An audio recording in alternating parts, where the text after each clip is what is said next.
आपने मुसलमानों को देखा होगा, मुसलमानों को ऑब्जर्व किया होगा कि वो करते हैं, सोचते नहीं। करते हैं, अच्छा करते हैं या बुरा करते हैं, करते हैं, सोचते नहीं। करते हैं, सोचते नहीं, अच्छा हो या बुरा हो, करते हैं। इसका एक एडवांटेज भी है और डिसएडवांटेज भी है। डिसएडवांटेज आपको दिख रहा है, पूरी दुनिया को दिख रहा है। ये करने की भावना में मुसलमानों का जो डिसएडवांटेज है, मुसलमानों को जो मुसलमानों की जो नेगेटिव नेचर भी आ जा रही है उस करने के चक्कर में, उसका डिसएडवांटेज आपको दिख रहा है। एडवांटेज क्या है मैं आपको बताता हूँ।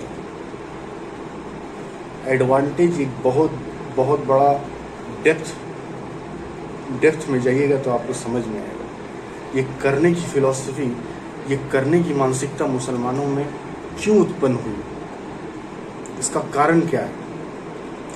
आप मोहम्मद सल्लल्लाहु अलैहि वसल्लम की लाइफ को उठा के देखेंगे तो मोहम्मद सल्लल्लाहु अलैहि वसल्लम की लाइफ को में जो मोहम्मद सल्लल्लाहु अलैहि वसल्लम जो अपने लाइफ स्पैन में जो किया, या सुबह से लेकर रात तक, सोने के तरीके से लेकर जो भी उनका आचरण था, जो भी उनका रहन सहन था, उसको कहते हैं सुन्नत नबवी। तो मोहम्मद सल्लल्लाहु अलैहि वसल्लम का जो फिलॉसफिकल अप्रोच था वो करने पर था, सोचने पे कम था, करने पर था। कुरान शरीफ को फॉलो करके उसको अप्लाई करने पर था। मोहम्मद सल्लल्लाहु अलैहि वसल्लम सुबह उठने से लेकर रात को सोने तक उनका हर एक तरीका था। सुबह उठना कैसे है, खाने कैसे बैठना है, किसी के साथ बात कैसे करना है, उसकी भी एक तरकीब थी। खाने के वक्त बैठना कैसे, एक घुटने उठाकर बैठना है या दोनों घुटने को संभाल कर बैठना है, किस तरीके से खाना है, उनका हर एक स्टेप, हर एक आचरण एक साइंस था, एक एप्लीकेशन था, सिर्फ थ्योरी नहीं था। मोहम्मद सल्लल्लाहु अलैहि वसल्लम की जो सुन्नतें हैं वो सिर्फ थ्योरी नहीं, वो अप्लाई किया है, उन्होंने अपनी लाइफ में उस चीज़ को अप्लाई किया है ना। मोहम्मद सल्लल्लाहु अलैहि वसल्लम ने हर चीज़ जो कहा है उसको अप्लाई किया है, ये एक एप्लीकेशन है, अप्लाई किया है। उनको हर चीज़ को एक डायमेंशन दिया है, उन्होंने एक प्रैक्टिकलिटी दी है। तो ये जो नेचर है ये मुसलमानों में धीरे धीरे चलकर आज तक यहाँ आकर पहुँचा है। मेरे कहने का बिल्कुल भी ये मतलब नहीं है कि आज के मुसलमान जैसा सोचते हैं या आज के मुसलमान जो करना चाहते हैं वही मोहम्मद सल्लल्लाहु अलैहि वसल्लम भी कर रहे थे, या वही मोहम्मद सल्लल्लाहु अलैहि वसल्लम करना चाह रहे थे। नहीं, मोहम्मद सल्लल्लाहु अलैहि वसल्लम कुछ कर रहे थे तो उनके करने के पीछे एक बहुत बड़ा बैकग्राउंड था, एक बहुत बड़ा बैकग्राउंड था। उनको मालूम था कि मुझे इस चीज़ को अप्लाई क्यों करना है। मगर आज के जो मुसलमान कर रहे हैं, आज के मुसलमान जो अप्लाई कर रहे हैं, उनको उसका मालूम नहीं है कि वो क्यों कर रहे हैं। बहुत डीप चीज़ है जो आपको समझाना चाहता हूँ। अगर आप नदी हैं, अगर आप गोमुख से निकलें तो आप उत्तराखंड से होते हुए, उत्तर प्रदेश, बिहार से होते हुए, बंगाल से होते हुए समुद्र में मिल जाएंगे अगर आप नदी हैं। मगर आप जब समुद्र हैं तो आप बंगाल की खाड़ी में भी हैं, अरब सागर में भी हैं, प्रशांत महासागर में भी है, अटलांटिक में भी है। सागर की कोई सीमा नहीं है, मगर नदी की सीमा है। गंगा को एक निश्चित जलधारा में ही बहना है। गंगा चाह के भी अरेबियन सी में जाके नहीं गिर सकती, उसकी एक निश्चित जलधारा है, एक निश्चित परिमाण है कि वो उसी में सफ़र करेगी।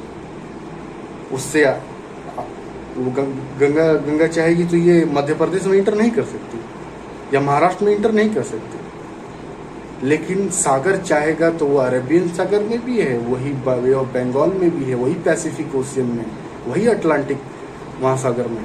तो मोहम्मद सल्लल्लाहु अलैहि वसल्लम जो भी अप्लाई करते थे उसके पीछे एक फिलोसफिकल बैकग्राउंड था। वो चाहते थे तो कहीं से भी कहीं भी मूव कर सकते थे, क्योंकि उनके पास एक विद्या थी और उस विद्या को उन्होंने अप्लाई किया था। आज के मुसलमान जो अप्लाई करते हैं उनके पीछे कोई विद्या नहीं है, कोई बैकग्राउंड नहीं है। हालांकि मोहम्मद सल्लल्लाहु अलैहि वसल्लम का नेचर है, मोहम्मद सल्लल्लाहु अलैहि वसल्लम की जो एडवांटेज चीज़ थी कि अप्लाई करना है ज़िंदगी में, जो भी करना है अप्लाई करना है, वो चीज़ मुसलमानों में आया है, मगर उसका बैकग्राउंड खोखला हो गया है। मोहम्मद सल्लल्लाहु अलैहि वसल्लम का जो बैकग्राउंड था वो सागर की तरह था। आज के मुसलमान झील भी नहीं बचे, क्योंकि वो कुरान को सिर्फ पढ़ते हैं, अरबिक में पढ़ते हैं, उसका मायना नहीं समझते, ना तर्जुमा ना तफसीर समझते हैं, ना हदीसों से उसका मुतालबा करते हैं कि ऐसा कहा गया है तो क्यों कहा गया है। अब मैं इस चीज़ को योग शास्त्र से जोड़ता हूँ। योग शास्त्र में है कि अपने मस्तिष्क को एक हायर लेवल तक ले जाना, और हायर लेवल तक ले जाना कि जो आप सोचे वो हो। जो भी आप, साइकोलॉजी में कहा जाता है कि आप जो भी कहते हैं, मैं जो आपसे अभी बोल रहा हूँ, ये भी सबसे पहले नैनो सेकेंड में ग्रे मैटर में होता है। ये जो ग्रे मैटर है, आपका जो मस्तिष्क है, आपका जो ब्रेन जो बोलते हैं, उसको ग्रे मैटर बोलते हैं। आप जो भी कर रहे हैं या जो मैं बोल रहा हूँ, अगर आप कुछ करते हैं लाइफ में, किसी चीज़ को प्रैक्टिकलिटी में लाते हैं, तो वो चीज़ सबसे पहले ग्रे मैटर में होती है, उसके बाद अप्लाई होती है। आप जो भी इस पृथ्वी पे कर रहे हैं वो सबसे पहले ग्रे मैटर में नैनो सेकंड में हो रहा है, नैनो सेकंड में हो रहा है, शायद उससे भी नीचे सेकंड में आप एक ग्रे मैटर में हैपन हो रहा है। जो हम ड्रीम देखते हैं वो क्या है? ड्रीम प्रैक्टिकलिटी नहीं, सिर्फ ग्रे मैटर में वो हैपन होता है।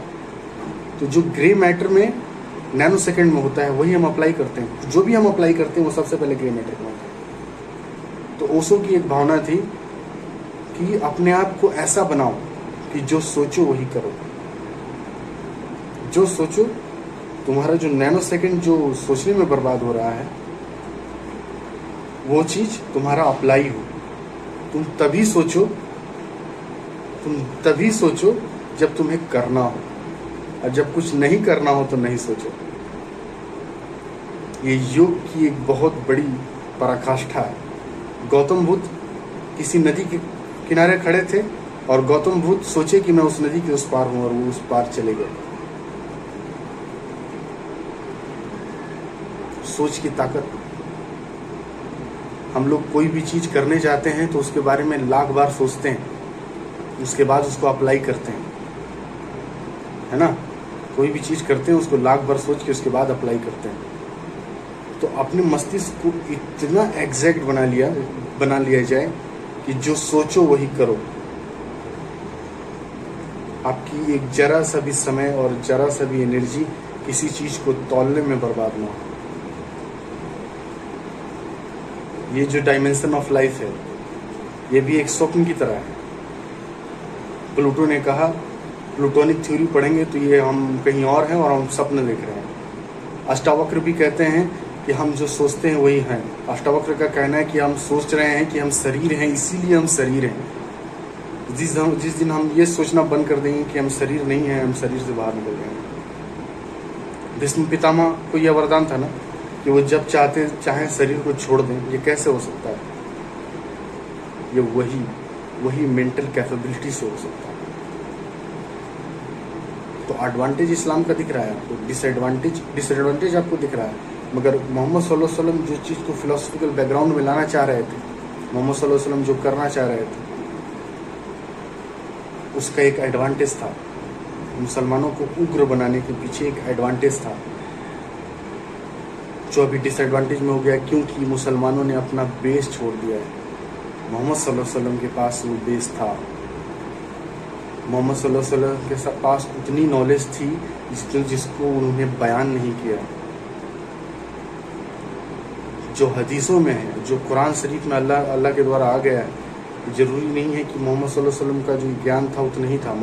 हदीस में एक बात है कि मोहम्मद सल्लल्लाहु अलैहि वसल्लम एक बार खड़े होकर बोलते हैं कि जो पूछना है पूछो, आज तुम्हारी हर चीज़ का जवाब दूंगा मैं। तो मोहम्मद सल्लल्लाहु अलैहि वसल्लम ने हमें उतनी ही नॉलेज दी जितना कि उस समय के लोगों की ज़रूरत थी।